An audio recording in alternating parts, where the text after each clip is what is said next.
Start. ठीक है, देखिए ये क्वेश्चन है, क्वेश्चन नंबर 16। आपको ये पता ही है कि भाई मैंने आपको सिखाया था कि जितने भी पावर है उनको रुपए पैसे में तब्दील कर लो आप। अब ये देखिए इन दोनों की बेस सेम है, आप इस चीजों को देख रहे हैं, बेस सेम है 243 और ये कितने पैसे कितने रुपए 16 पैसे और ये कितने 4 पैसे 16। अब इसमें ये दोनों गुना होने पे बेस कॉमन निकलता है, जानते हैं आप बात बच्चे, तो मैंने इसे कॉमन निकाल लिया। और ये जिस फॉर्म में है उसको इसी फॉर्म में लिख के आप लिख दीजिए, दोनों प्लस के फॉर्म में है, मैंने प्लस कर दिया तो 16 पैसे 4 पैसे कितना 20 पैसे। ठीक है, तो मैं इसको कैसे लिखूंगा 20 पैसे, ऐसे लिखूंगा। जब मैं इसको हटाऊंगा इसका 1 होता है, इसके आगे 2 0, 20 से कम 20, 20 पंजे 100, तो अगले लाइन क्या बनेगी हमारी 243 की पावर 243 की पावर 1/5। ये 5 आपको ये हेल्प करेगा, ये किसी न किसी के ऐसे 5 फैक्टर बनेंगे सेम नंबर के कि ये कट जाएगा, तो आपको पता होना चाहिए कि 3 की पावर 5 होता है ये 243, पता आपको इस बात का। 3 की पावर 5 243 और 7 की पावर 3 343, ये बात याद रखना बच्चों। तो ये हमने इसको ऐसे लिया, इससे काट देंगे, ये क्या बचा आंसर के रूप में 3। आई थिंक आपको समझ में आ गया होगा सवाल। ठीक है, ये क्वेश्चन नंबर 16 है, करिए। क्वेश्चन नंबर 17,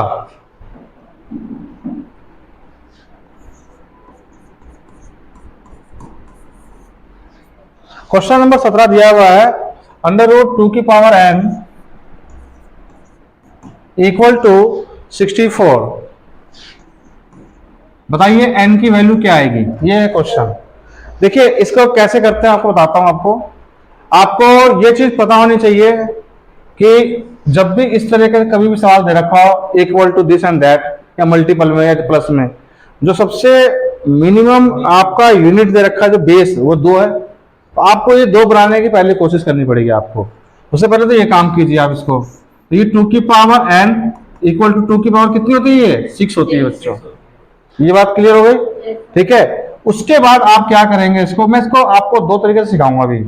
उसके बाद ये बनेगा 2 की पावर n की होल पावर, जब मैं इस रूट को तोड़ूंगा तो कितना बन जाएगा 1/2 पावर 2 की पावर 6, इस n से इसकी मल्टीप्लाई हो जाएगी ऐसे, तो ये हो जाएगा n 1 n हो जाएगा आपका। तो यहां अगली लाइन बनेगी 2 की पावर n/2 इक्वल टू 2 की पावर 6। जब आपका बेस इक्वल होगा तो आप पावर को भी एक दूसरे के सामने रख दीजिए, बेस हटा के आप। तो ये मैं कैसे रख सकता हूं n/2 इक्वल टू 6, तो n की वैल्यू क्या होगी, ये क्रॉस मल्टीप्लाई करेगा 2 6 को ऐसे करेगा, तो n की वैल्यू क्या होगी बच्चों 12। क्या आपको मेरी बात समझ में आ गई? देखिए ये एक तरीका है जेन्युइन तरीका करने का, पेपर में कई कोई ट्रिक याद आए या ना आए आप इसको ऐसे करते हैं। ठीक है, अगर आपको डायरेक्ट करना हो इस प्रकार का सवाल, जैसे ही मुझे पता चला ये 2 है और ये 2 की पावर 6 है, ये क्या है 2 की पावर 6, जैसे ही मालूम पड़ेगा 2 की पावर 6 है, आप क्या करेंगे, ये जो यहां पर आता है सर्टिकेट, यहाँ पे कितना होता है कम से कम, इसके अंदर होता है 2, लेकिन इसको हम लिखते नहीं है, इसको हम लिखते नहीं है। इस 6 को यहाँ पे जो भी होगा स्क्वायर रूट में स्क्वायर से आप मल्टीप्लाई कर दीजिए डायरेक्टली, जो इसकी पावर बनती है। तो मैं इसको इससे करूंगा मल्टीप्लाई, तो आपका आंसर डायरेक्ट ही आ जाएगा 12, जो कि आपके यहाँ पर आया है। समझ में आपको मेरी बात आई? सपोज कीजिए ये सवाल ऐसे होता, सपोज कीजिए ये क्यूब रूट 4 की पावर या 2 की पावर 4 की पावर n मान लीजिए, ऐसा होता। ठीक है, और ये दे रखा होता 64। आपको ये चीज सिखाई थी मैंने कि जो भी मतलब 2 की पावर होगी उसका हाफ 4 की पावर होगी, आप इस बात को जानते हैं। अगर मैं ऐसे लिखता हूं, तो अगर मैं ऐसे लिखता हूं तो ये क्या होगा, ऐसे होगा, यानी 2 की पावर 12 4 की पावर 6 के बराबर होता है, 2 की पावर 6 4 की पावर 3 के बराबर होता है। ये बात आपको है ना, समझ आ गया? अब मिनिमम बेस कितना है बच्चों 4, तो ये तो होगा क्यूब रूट 4n और ये कितना जाएगा 4 की पावर 3, 4 चौक 64। इस 3 को आप इस 3 से गुना कर दीजिए और आंसर के रूप में आपकी n की वैल्यू आ जाएगी 9। ये डायरेक्ट भी कर सकते हैं आप, ये डायरेक्ट भी कर सकते हैं, या इसको आप ओपन करके देख लीजिए, आंसर आपका 9 ही आएगा। ये बात क्लियर है? ठीक है, देखो मैं सिखाता हूं मैं। ये होता है 1/3 n/3, ये 4 की पावर 3 जाती, 4 कॉमन आ जाते हैं तो n/3, 3 की पावर किससे गुना होती है? 3 से, तो 3 तिया 9 आता है। किसको? हाँ जी, ये जो है ना, अगर नीचे का बेस कॉमन होता है तो बेस को हटा के पावर को एक दूसरे के सामने रख देते हैं, उसके बाद ये क्रॉस मल्टीप्लाई होगा, इसके नीचे एक होता है, इसकी इससे गुना करेंगे तो ये क्या हो जाएगा? ये आ जाएगा डायरेक्ट है। तो इस तरह के सवाल आप डायरेक्ट, यदि आप लोगों का 4th पावर होगा तो यहाँ क्वेश्चन जो भी बनाएंगे पावर उससे गुना कर देंगे, तो ये सवाल करने का डायरेक्ट तरीका है बच्चों। ये क्वेश्चन नंबर आपका 17 हो गया। प्लीज अब है बच्चों क्वेश्चन नंबर 18। क्वेश्चन नंबर 18 देखिए, क्वेश्चन 18, 16 की पावर 0.16 इंटू में 2 की पावर 0.36। आपको इसको सॉल्व करना है। तो बच्चों ये देखिए सवाल कैसे है, यहां पे बताइए बेस कितना कम से कम है? 2। तो सबसे पहले मैं क्या करूंगा, इसको 2 की पावर 4 हो जाएगी, ये 2 की पावर 4 बच्चों 16 होता है, ये आप जानते ही हैं, ठीक है। तो यहां पर ये हो जाएगा, ये 16 इंटू में ये 4 इस 16 से गुना हो जाएगा, 16 चौक 64, तो 2 की पावर 0.64। मुझे दो डिजिट से पहले ही पॉइंट लगाना है। अगर मान लीजिए गुना करके 3 डिजिट आ जाता तो भी हम 2 पॉइंट से पहले डिजिट लगाते हैं और तीसरा डिजिट से आगे लिख देते बच्चों। अब ये देखिए आप बच्चों, बेस कॉमन है, मल्टीपल का साइन है, तो पहले बेस को कॉमन निकाल लेंगे, और ये दोनों प्लस फॉर्म में है पावर। ये कितने पैसे बच्चों? कितने रुपए? 64 पैसा। ये कितने रुपए कितने पैसे? 36 पैसा। 64 पैसा 36 पैसा 1 रुपया। तो 1 रुपया कंप्लीट होता है पॉइंट से पहले, तो उसको सिंपल हम 1 लिखते हैं, और इसका मतलब क्या है? इसका आंसर 2। क्या आपको मेरी बात समझ में आ गई बच्चों? Question number 18 photo खींचिए।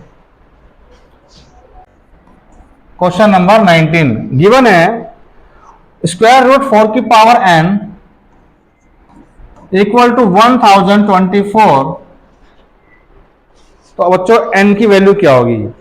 यहां पूछा गया है व्हाट n की वैल्यू। अब मैं बताता हूं बच्चों आपको, ये आपको याद है कि नहीं याद है? फिर से याद कर लीजिए। 2 की पावर 2 4, 2 की पावर 3 8, 2 की पावर 4 16, 2 की पावर 5 32, 2 की पावर 6 64, 2 की पावर 7 128, 2 की पावर 8 256, 2 की पावर 9 5112, 2 की पावर 10 1024, 2 की पावर 11 2048, 2 की पावर 12 4096। आपको बच्चों यहां तक याद करना है, और जो ये 2 की पावर होगी वो 4 की पावर हाफ होगी। 2 की पावर 2 4 की पावर 1, 2 की पावर 3 तो 4 की पावर 1.5। करके देख लीजिए, ये 8 ना आए तो 2 की पावर 2, 2 से 2 कट गया, बचा 2 की पावर 3। मैं जो बोलना समझ में आ रहा है? ये 2 की पावर 2, 2 से 2 कट गया ऊपर वाला, बचा नीचे 2, 2 की पावर 3 हो गई 8। आया समझ में? यानी इसका 3 का हाफ 1.5, और 3/2 मतलब 1.5 होता है बच्चों। 2 की पावर 4, 4 की पावर 2, 2 की पावर 5 है, तो 4 की पावर 2.5 होगी। 2.5 कैसे लिखेंगे भाई? जो ये दे रखा है इसका आधा लिख दो, और क्या करना है हमारे को? हम इसका आधे तो कर रहे हैं, क्या कर रहे हैं? समझ में आपको जाता है बच्चों? ये कितना है? अब हमें चूंकि 4 की पावर मानी, ये 2 की पावर 10 है, तो 4 की पावर 5, तो कि बेस कितना है? 4 है बेस। इस 5 को यहां पे कितना है बच्चों? 2, तो आंसर आ गया आपका 10। सॉल्व करो। क्लियर है? 256 की पावर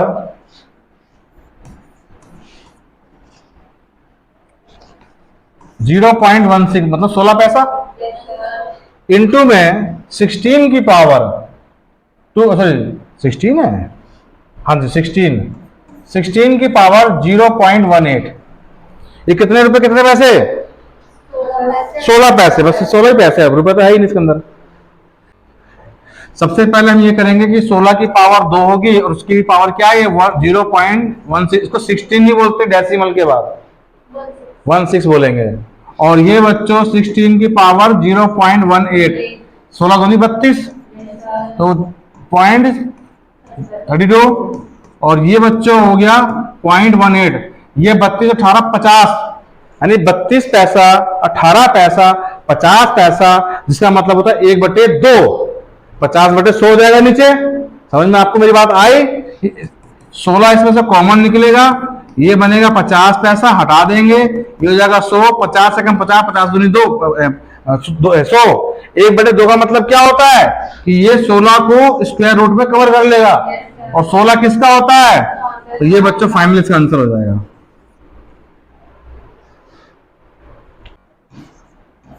फोर्थ रूट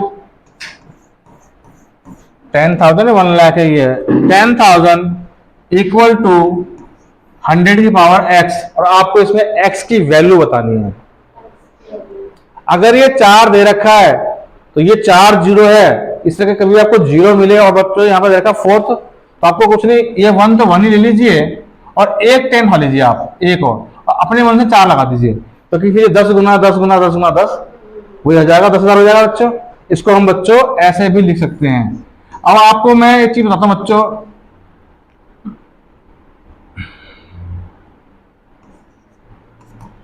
ये क्या बनेगा? अगर 10 लिखा 10 को उसको बना देते हम, समझ में आया आपको बच्चों? ये ऐसे बन जाएगा। ये 100 के ऊपर x है, तो पहले मुझे यानी कि 10 इसको रिलेटेड करता है 2 को, यानी 100 अपने आप में ये भी 100 ही है। ये क्या बन जाएगा? 2x।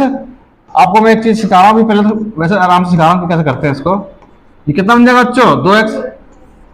आपको समझ में आया? ये नहीं आया। देखिए, अगर बच्चों में x रूट a की पावर x लिखता हूं तो नेक्स्ट लाइन क्या बनेगी? a की पावर x की होल पावर 1/x कट जाएगा। ये वही चीज हुआ, वहां कट जाएगा तो यहां भी काट दो। यहां बचा क्या बच्चों? 10 की पावर 1, 10 नहीं, 10 की पावर 1, क्योंकि 10 अपने आप में कोई भी संख्या अपने आप में मौजूद है, उसका मतलब उसकी पावर 1 है, तभी मौजूद है। मैंने बताया था आपको फर्स्ट क्लास में कि कोई भी वेरिएबल 3 तरफ से 1 से प्रोटेक्ट होता है, उसकी power 1, front 1, base 1, otherwise protect होगा नहीं। ठीक है, और यहां पे बच्चों क्या आएगा? 10 की पावर 2x, बेस कॉमन है कि नहीं? उसका मतलब पावर जिसके सामने रख दीजिए आप, तो ये सॉरी x है, तो ये बच्चों x की वैल्यू क्या होगी? 1/2 या 0.5, जो भी आंसर होगा ये इसका आंसर है। क्या आपको क्लियर हुआ? Please photo खींचिए। 22 भी सेम ही है। क्वेश्चन नंबर 23 में लिखा हुआ है 64x की पावर क्यूब डिवाइडेड 27 a की पावर -3 की होल पावर -2/3। ये बहुत प्यारा क्वेश्चन आया है, और इसका बच्चों बताया था हूं पहले से ही, जो इसका आंसर है वो आंसर है 9/16x² a², 9/16x² a², ये इसका आंसर है। मैं पहले से बताता हूं आपको। अभी कैसे है देखिए, अब तक आपने जितना पढ़ा उसको आइए अप्लाई करते हैं। सबसे पहली बात, अगर मैं a डिवाइडेड b लिखता हूं, इसका मतलब जब b है ये डिनोमिनेटर है, a न्यूमरेटर है। क्या इस बात से आप सहमत हैं? क्लियर बात होगी। तो ये ऐसे लिखते हैं हम इसको बच्चों, यहां पे लिखेंगे ऐसे। दूसरी बात, एक बात और, यहां पे एक रूल सामने आ रहा है जो मैं आपको बताता हूं। अभी तक आपने ये सीखा था कि अगर हम a/b की होल पावर -x/y लिखते हैं तो पावर हमेशा पॉजिटिव होता है। इसको पॉजिटिव करने के लिए बेस को अल्टा पलटी करते हैं। अभी तक हमने यही बात सीखी बच्चों, यानी b/a की होल पावर x/y। लेकिन अगर मान के चलिए कि यहां पर माइनस हो और a/b हो, यानी बेस ही माइनस में हो और इसकी पावर ही माइनस में हो, तो बेस की अल्टा पलटी तो होगी। और ये किसका होगा माइनस, पहले ए का था, अब ये बी का हो जाएगा, माइनस बी अपॉन ए की होल पावर प्लस में ही आ जाएगा। ये सीखा आपने। इसके अंदर एक नई बात और आई। सपोज कीजिए कोई नंबर है यहां पे ए और ये डिवाइडेड है, सपोज कीजिए, और यहां पे गिवन है आपका मान लीजिए बी और इसकी whole power minus X upon Y, यानी कि यहां पर डिवाइडेड है, इसके आगे कोई भी सो एंड सो नंबर होगा और यहां पे आपका बी उसकी पावर होल है। तो बच्चों इसको हम क्या करेंगे, इस डिवाइडेड का जो रेसिप्रोकल होता है वो होता है मल्टीपल, मल्टीप्लाई होता है, ठीक है, उसे हम वाइस वर्सा भी कहते हैं। तो ये हो जाएगा ए इंटू में ये बन जाएगा बच्चों, जब हम इंटू करेंगे तो इसके नीचे जो वन होगा ये ऊपर नीचे हो जाएगा, यानी वन अपॉन बी, लेकिन जो पावर है माइनस का माइनस रहेगा। बात समझ में आपको मेरी आई? देखिए बात क्लियर हुई आपको बात? देखिए ये होगा कैसे, देखिए कैसे होगा, ये भी बात सर जी ये बता दीजिए कैसे होगा। ये तो कहीं रेक्टिफिकेशन तो नहीं है, देखिए मैं समझाता हूं आपको। मैं इसको ऐसे लिखूंगा, इस बात को ऐसे लिख सकता हूं मैं, ये एक्चुअली में इसी फॉर्म में तो है कि नहीं इसी फॉर्म में बच्चों बताओ? अगर मैं इसको ऐसे लिखता हूं तो ये बटे में रहा होगा, फिर मैं इसी बात को बच्चों ऐसे लिख सकता हूं, मतलब ए इंटू में बी की power minus X upon Y, ये तो बनेगा। मैंने यहां पर क्या किया, वही तो किया। अब एक की पावर कुछ भी लिखो वही है, इन दोनों की पावर सेम बना देंगे, तो क्या माइनस पे कोई फर्क पड़ा? क्योंकि मैं एक को चाहे एक लिखूं, मैं एक को चाहे एक लिखूं, चाहे मैं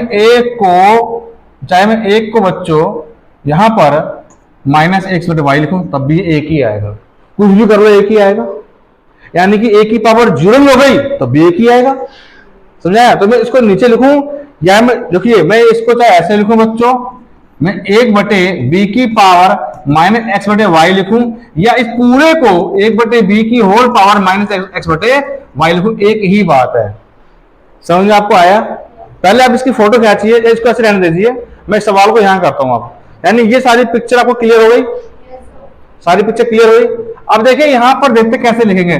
सबसे पहले बच्चों की तरह लिखते हैं हम 64 एक्स की पावर क्यूब अपॉन में 27 ए की पावर माइनस क्यूब की whole power minus 2/3। I think आपको इसमें कोई दिक्कत नहीं होनी चाहिए, ये इसके बटे में तो है, ठीक है। अब कुछ ऐसा करते हैं कि सब कुछ बराबर निकल जाए कॉमन, ठीक है। क्या हो गया?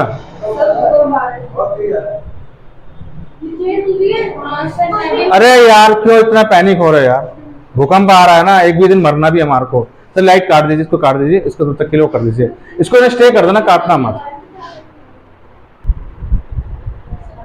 ठीक है।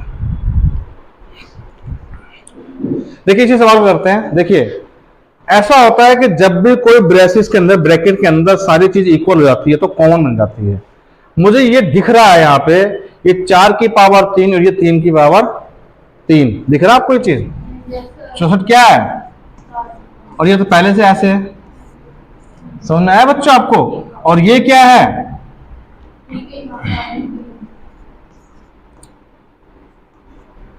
आपको एक नियम बताता हूं बच्चों, नियम देखिए यहां पे लिखता हूं थोड़ा नियम, थोड़ा सा। अगर कोई भी चीज अगर आपस में मल्टीपल का रिलेशन रखती है तो उसमें कॉमन बन सकता है। जैसे मान के चलिए मैं यहां लिखता हूं x की पावर क्यूब y की पावर क्यूब, ऐसे लिखा मैंने, इन दोनों में क्या रिलेशनशिप है? मल्टीपल का। बटे में लिखता हूं मैं a की पावर क्यूब और b की पावर क्यूब, ऐसा कुछ लिखता हूं। अभी भी a और b में क्या रिलेशन है बच्चों? मल्टीपल का। तो बच्चों मैं इसको मैं डायरेक्ट ऐसे भी लिख सकता हूं बच्चों, केवल मल्टीपल में या डिवाइड में, प्लस और माइनस में नहीं, प्लस और माइनस में नहीं, केवल मल्टीपल और डिवाइड में। ए बी की होल पावर क्यूब, ये ऑटोमेटिक सबकी पावर क्यूब है। अब यहां देखो इनमें क्या रिलेशनशिप है? मल्टीपल का, ठीक है। ये बात आपको समझ में आ गई? इनकी होल पावर कितनी है? -2/3। जो अगली लाइन बनेगी बच्चों वो ये बनेगी 4x बटे में 3 रख दीजिए, इसको तो ऐसे छोड़ दीजिए। इसको बच्चों अगर ये क्या, अगर मैं इस a की पावर -3 है, इसको मैं प्लस करूंगा तो 1 बटे ये होगा, 1 बटे ए की पावर 3, यानी इतना वाला पोर्शन बच्चों ये बनेगा। फिर ये 3 कहां चला जाएगा, ऊपर, ए ऊपर जाएगा बच्चों, ए पर। ये जो नीचे है ना बेटा, ये नीचे, इसका मतलब ये ऐसे लिखा हुआ है, ऐसे, यानी दिस बटा, फिर ये दिस, और ये भी 2 बटे हो गए। जब बच्चों दिस ए बटा बी बटे सी हो तो सी की गुना ए हो जाती है। तो ये बना कि ये बटा 1 बटे ए क्यूब, तो ए कहां चला जाएगा, क्यूब ऊपर चला जाएगा बच्चों, कहां चला जाएगा, ए ऊपर चला जाएगा। आपको समझ में आई बात आपको? और नीचे क्या बचा, 3। अब मैं इसकी होल पावर ऐसे लिख सकता हूं, मैंने माइनस खत्म करने के लिए इस ए को ऊपर ले गया, तो ये क्या था, ए की पावर क्यू के रूप में आया, सारा का सारा। आपको क्लियर हुई मेरी बात? अब इसके भी ऊपर क्या है बच्चों, ये -2 बटे 3, ये काट दिया मैंने, काट दिया। अब देखिए आप, अब यहां पे क्या बचा, माइनस का 2, इस माइनस के 2 को प्लस करूंगा तो 3 बटे 4x ए हो जाएगा, और ये 2, इसका मतलब क्या है, ये 9 हो जाएगा, ये हो जाएगा 16, ये हो जाएगा एक्स स्क्वायर, ये हो जाएगा ए स्क्वायर, जो मैंने बेटा यहां लिखा था। आप इसे समझेंगे तो ये आसानी से हो जाएगा। ये एक आपको कैलकुलेशन समझाने के लिए बहुत बढ़िया सवाल है, इसे आप घर पर ट्राई करेंगे और फिर आप मुझसे कल पूछ सकते हैं आप, सर आपको समझ में आया नहीं आया। यानी कि मैं ये चीज आपको समझने के लिए मैंने सारी बातें यहाँ साइड में समझाई। ये जानते मैं आपको क्यों पढ़ा रहा हूं चैप्टर, ये चैप्टर आपके पूरे मैथ में इस्तेमाल होगी। ये खत्म होते ही हमारा टारगेट आएगा फिर नंबर सिस्टम का। नंबर सिस्टम एक बहुत ही हार्डेस्ट चैप्टर है, क्योंकि जितने भी साइंटिस्ट है मैथमेटिक्स के, वो केवल 2 ही चीज पर रिसर्च करते हैं, या तो नंबर सिस्टम पर रिसर्च करते हैं, या फिर वो रिसर्च करते हैं आपके ट्रिग्नोमेट्री के ऊपर। हम उसमें जब ये आपको क्लियर हो जाएगा तब मैं सिखाऊंगा कि नंबर किसे कहते हैं, नंबर पे कैसे सवाल बनाए जाते हैं, कैसे उसके वर्ड प्रॉब्लम आते हैं, और बच्चों का माइंड सेट होता है, और हमेशा उसमें से 2 क्वेश्चन आता है। जब तक आपको शॉर्ट्स एंड डाइसेस क्लियर नहीं होगा, आप किसी भी चैप्टर को समझ ही नहीं पाओगे। समझ में आ गया आपको? आप इसको कोशिश करना घर पर समझने की, और जहां समझ में ना आए फिर आप मुझसे कल पूछ सकते हैं। ठीक है, फोटो प्लीज, आप फोटो लीजिए, इसकी लाइट जला दीजिए, बाकी दोनों बंद कर दीजिए। ऐसे रहना फोटो, ऐसा